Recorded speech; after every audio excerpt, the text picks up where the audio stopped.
ആകാശവാണി. നമസ്കാരം. പ്രാദേശിക വാർത്തകൾ വായിക്കുന്നത് അരവിന്ദ്.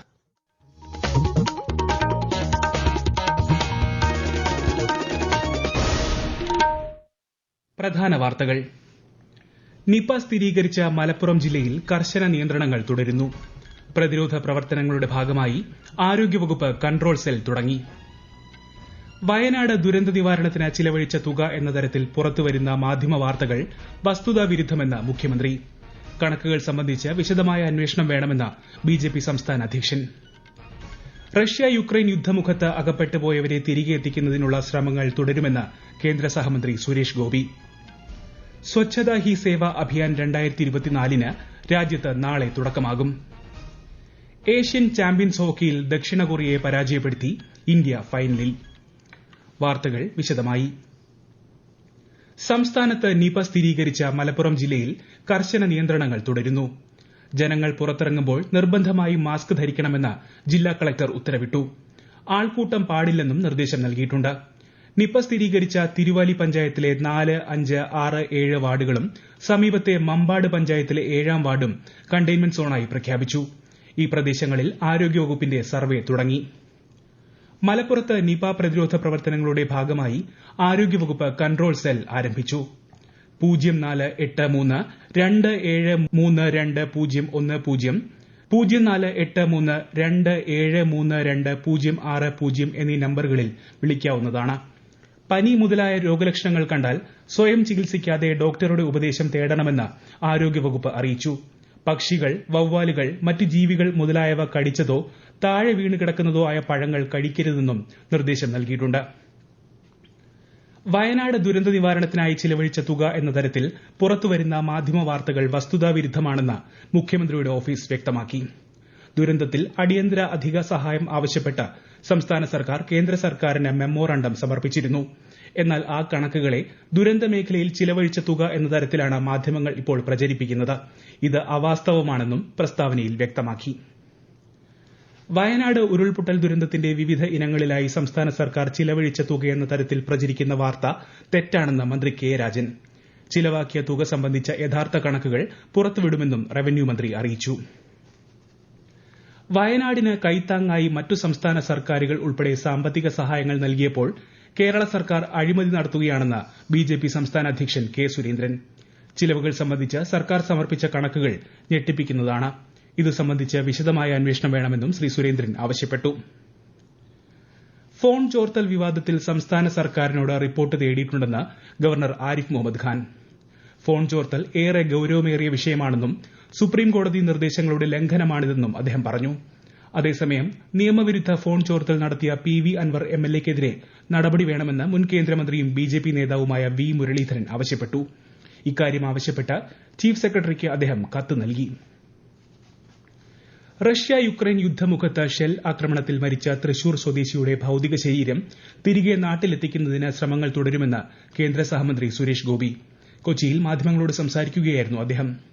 റഷ്യൻ പട്ടാളത്തിൽ കൂടുതൽ ഇന്ത്യക്കാർ ചേർന്നിട്ടുണ്ടോ തുടങ്ങിയ വിവരങ്ങൾ അന്വേഷിക്കുന്നുണ്ടെന്നും ശ്രീ സുരേഷ് ഗോപി അറിയിച്ചു. സോമനസാലെ ചെന്ന് ചേർന്ന് പോരാളികളായി പങ്കെടുത്തുകൊണ്ടിരിക്കുന്നവരിൽ നിന്ന് ആരെയൊക്കെ ഇനി റെസ്ക്യൂ ചെയ്യണം, അല്ലെങ്കിൽ അവർ സോമനസാലെ വരാൻ ഉദ്ദേശിക്കുന്നു, സപ്പോർട്ട് വേണം, അതിനെ സംബന്ധിച്ചൊക്കെ അവർ അന്വേഷിക്കുന്നുണ്ട്. പക്ഷെ ഈ പറഞ്ഞ ഒരു ബോർഡറിൽ അല്ലെങ്കിൽ വോർ ഫ്രണ്ട്, രണ്ട് സൈന്യങ്ങളും ഏറ്റുമുട്ടുന്ന ആ പ്രദേശത്ത് തന്നെയാണ് ഇത് ഉള്ളത്.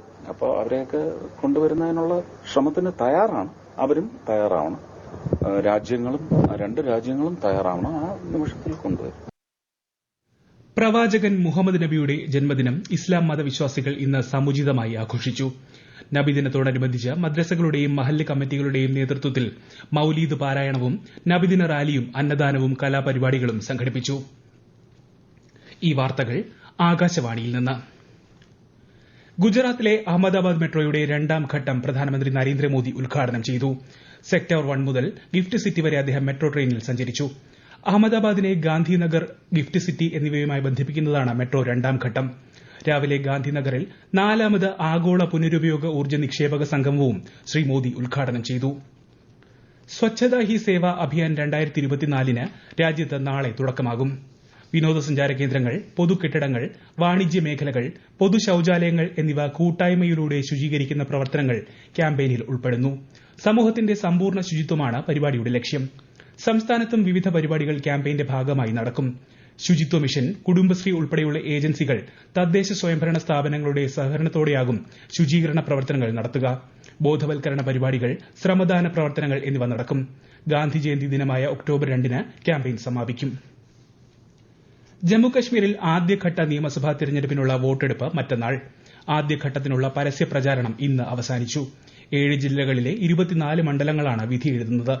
മൂന്നാം ഘട്ട തെരഞ്ഞെടുപ്പിലേക്കുള്ള പത്രിക പിൻവലിക്കാനുള്ള അവസാന തീയതിയും ഇന്നായിരുന്നു. അടുത്ത മാസം 8-നാണ് വോട്ടെണ്ണൽ. ഏഷ്യൻ ചാമ്പ്യൻസ് ഹോക്കിയിൽ ഇന്ത്യ സെമിഫൈനലിൽ ദക്ഷിണ കൊറിയയെ 1-4 ഗോളുകൾക്ക് പരാജയപ്പെടുത്തിയാണ് ഇന്ത്യയുടെ ഫൈനൽ പ്രവേശം. നാളെ നടക്കുന്ന ഫൈനലിൽ ചൈനയാണ് ഇന്ത്യയുടെ എതിരാളി. ഓണാഘോഷത്തിന് മാറ്റുകൂട്ടാൻ തൃശൂർ നഗരം പുലികൾ കീഴടക്കും. അവസാനവട്ട ഒരുക്കങ്ങളിലാണ് ഓരോ ദേശങ്ങളും. ഇത്തവണ 7 സംഘങ്ങളാണ് പുലികളിക്കുള്ളത്. നിരവധി സസ്പെൻസുകൾ ഒളിപ്പിച്ചുവച്ചാണ് ദേശക്കാർ ഇത്തവണയും പുലികളിക്കിറങ്ങുന്നത്. വിശദാംശങ്ങളുമായി ആകാശവാണി തൃശൂർ ജില്ലാ പ്രതിനിധി ഭരിത പ്രതാപ്. തൃശൂരിലെ പുലിക്കളിക്ക് അരനൂറ്റാണ്ടോളം പഴക്കമുണ്ട്. ചമയങ്ങളോടെ അരമണിക്കിലുക്കി വാദ്യഘോഷത്തോടെ നഗരത്തിലേക്ക് നൃത്തച്ചൂട് വെച്ചിറങ്ങുന്ന പുലിക്കൂട്ടത്തെയും വേട്ടക്കാരനെയും കാണാൻ പതിനായിരങ്ങളാണ് ശക്തന്റെ തട്ടകത്തിലെത്തുക. വയനാട് ദുരന്തത്തിന്റെ പശ്ചാത്തലത്തിൽ പുലിക്കളി ഉൾപ്പെടെയുള്ള ആഘോഷങ്ങൾ ഇത്തവണ മാറ്റിവെച്ചപ്പോൾ വലിയ പ്രതിസന്ധിയാണ് പുലിക്കളി സംഘങ്ങൾക്കുണ്ടായത്. തുടർന്നുണ്ടായ ചർച്ചകൾക്കൊടുവിലാണ് പുലിക്കളി നടത്താൻ തീരുമാനമായത്. 18-ാം തീയതി രാവിലെ മുതൽ തന്നെ പുലികൾ ഒരുങ്ങിത്തുടങ്ങും. കാനാട്ടുകര, സീതാറാം മിൽ, പാട്ടുരാക്കൽ, ചക്കാമുക്ക്, ശങ്കരൻകുളങ്ങര, വിയൂർ യുവജന സംഘം, വിയൂർ സെന്റർ എന്നിങ്ങനെ 7 സംഘങ്ങളാണ് ഇത്തവണ പുലിക്കളിക്കിറങ്ങുന്നത്. വാദ്യമേള ഘോഷങ്ങളോടെ പുലികൾ സ്വരാജ് റൌണ്ടിലൂടെ ചുവടുവയ്ക്കും. ആലപ്പുഴയിലെ പ്രസിദ്ധമായ പായിപ്പാട് മത്സര വള്ളംകളി നാളെ. 10 ചുണ്ടൻ വള്ളങ്ങൾ ഉൾപ്പെടെ 40 വള്ളങ്ങൾ മാറ്റുരയ്ക്കും. പായിപ്പാട്ടാറ്റിൽ നാളെ ഉച്ചയ്ക്ക് ശേഷം നടക്കുന്ന വള്ളംകളി മന്ത്രി സജി ചെറിയാൻ ഉദ്ഘാടനം ചെയ്യും. ഹേമ കമ്മിറ്റിക്ക് മുമ്പാകെ സിനിമാ മേഖലയിലെ സ്ത്രീകൾ നൽകിയ മൊഴി കോടതി ഉത്തരവ് ലംഘിച്ച് സ്വകാര്യ വാർത്താ ചാനൽ ചർച്ചയാക്കുന്നത് തടയണമെന്ന് മുഖ്യമന്ത്രിയോട് WCC ആവശ്യപ്പെട്ടു. പീഡനത്തിന് ഇരയായവരുടെ സ്വകാര്യത മാനിച്ച് വിവരങ്ങൾ പുറത്തുവിടരുതെന്ന് ഹേമ കമ്മിറ്റിയും സർക്കാരും കോടതിയും തീരുമാനിച്ചതാണ്. എന്നാൽ മൊഴി കൊടുത്തവരെ തിരിച്ചറിയാൻ കഴിയുന്ന തരത്തിലുള്ള വിവരങ്ങളാണ് ചാനൽ പുറത്തുവിട്ടിരിക്കുന്നത്. സ്വകാര്യതയ്ക്കെതിരായ കടന്നാക്രമണം അന്യായമാണെന്നും അടിയന്തര ഇടപെടൽ വേണമെന്നും മുഖ്യമന്ത്രിക്കുള്ള തുറന്ന കത്തിൽ സംഘടന ആവശ്യപ്പെട്ടു. കൊല്ലം മൈനാഗപ്പള്ളി ആനൂർകാവിൽ സ്കൂട്ടർ യാത്രക്കാരി മരിച്ച സംഭവത്തിൽ പ്രതി അജ്മലിനെതിരെ കുറ്റകരമായ നരഹത്യയ്ക്ക് കേസെടുത്തു. ഇന്നലെയാണ് അജ്മൽ ഓട്ടിച്ച കാറിടിച്ച് മൈനാഗപ്പള്ളി സ്വദേശിനി മരിച്ചത്. അജ്മലും ഒപ്പമുണ്ടായിരുന്ന യുവ ഡോക്ടറായ ശ്രീകുട്ടിയും പോലീസ് കസ്റ്റഡിയിലാണ്. സംഭവത്തിൽ മനുഷ്യാവകാശ കമ്മീഷൻ സ്വമേധയാ കേസെടുത്തു. പ്രധാനമന്ത്രി ആവാസ് യോജന പദ്ധതിയിൽ ഉൾപ്പെടുത്തി നിർമ്മിച്ച വീടുകളുടെ ഗൃഹപ്രവേശന കർമ്മത്തിന്റെ കണ്ണൂർ ജില്ലാതല ഉദ്ഘാടനം നാളെ ഏഴോം ഗ്രാമപഞ്ചായത്തിൽ നടക്കും. തദ്ദേശ സ്വയംഭരണ വകുപ്പ് റൂറൽ ഡയറക്ടർ ദിനേശൻ ചെറുവാട്ട് ഉദ്ഘാടനം ചെയ്യും. 2024-25 വർഷത്തെ ഗുണഭോക്താക്കൾക്കുള്ള 1ാം ഗഡു ചടങ്ങിൽ വിതരണം ചെയ്യും. കേരള ക്രിക്കറ്റ് ലീഗിലെ ഗ്രൂപ്പ് മത്സരങ്ങൾ ഇന്ന് അവസാനിക്കും. നാളെ സെമിഫൈനൽ മത്സരങ്ങളും മറ്റന്നാൾ ഫൈനലും നടക്കും. ഇന്നത്തെ ആദ്യ മത്സരത്തിൽ കാലിക്കറ്റ് ഗ്ലോബ്സ്റ്റേഴ്സ് ആലപ്പി റിപ്പിൾസിനെ 6 വിക്കറ്റിന് പരാജയപ്പെടുത്തി. അല്പസമയത്തിനകം ആരംഭിക്കുന്ന 2ാം മത്സരത്തിൽ തൃശൂർ ടൈറ്റൻസ് ഏരീസ് കൊല്ലം സെയിലേഴ്സിനെ നേരിടും. സൂപ്പർ ലീഗ് കേരള ഫുട്ബോൾ 2ാം റൌണ്ടിലെ 3ാം മത്സരത്തിൽ തിരുവനന്തപുരം കൊമ്പൻസ് എഫ്സിയും തൃശൂർ മാജിക് എഫ്സിയും തമ്മിൽ ഇന്ന് ഏറ്റുമുട്ടും. രാത്രി 7:30-ന് തിരുവനന്തപുരം പാളയം ചന്ദ്രശേഖരൻ സ്റ്റേഡിയത്തിലാണ് മത്സരം. കേന്ദ്ര സർക്കാരിന്റെ BIRAC innovation with high social impact award 2024-ന് ജെൻ റോബോട്ടിക്സ് അർഹമായി. പ്രധാന വാർത്തകൾ വീണ്ടും. നിപ സ്ഥിരീകരിച്ച മലപ്പുറം ജില്ലയിൽ കർശന നിയന്ത്രണങ്ങൾ തുടരുന്നു. പ്രതിരോധ പ്രവർത്തനങ്ങളുടെ ഭാഗമായി ആരോഗ്യവകുപ്പ് കൺട്രോൾ സെൽ തുടങ്ങി. വയനാട് ദുരന്ത നിവാരണത്തിന് ചിലവഴിച്ച തുക എന്ന തരത്തിൽ പുറത്തുവരുന്ന മാധ്യമ വാർത്തകൾ വസ്തുതാവിരുദ്ധമെന്ന് മുഖ്യമന്ത്രി. കണക്കുകൾ സംബന്ധിച്ച് വിശദമായ അന്വേഷണം വേണമെന്ന് BJP സംസ്ഥാന അധ്യക്ഷൻ. റഷ്യ യുക്രൈൻ യുദ്ധമുഖത്ത് അകപ്പെട്ടു പോയവരെ തിരികെ എത്തിക്കുന്നതിനുള്ള ശ്രമങ്ങൾ തുടരുമെന്ന് കേന്ദ്ര സഹമന്ത്രി സുരേഷ് ഗോപി. സ്വച്ഛതാ ഹി സേവ അഭിയാൻ 2024-ന് രാജ്യത്ത് നാളെ തുടക്കമാകും. ഏഷ്യൻ ചാമ്പ്യൻസ് ഹോക്കിയിൽ ദക്ഷിണ കൊറിയയെ പരാജയപ്പെടുത്തി ഇന്ത്യ ഫൈനലിൽ. പ്രാദേശിക വാർത്തകൾ കഴിഞ്ഞു. അടുത്ത വാർത്താ പ്രക്ഷേപണം രാത്രി 7:25-ന്.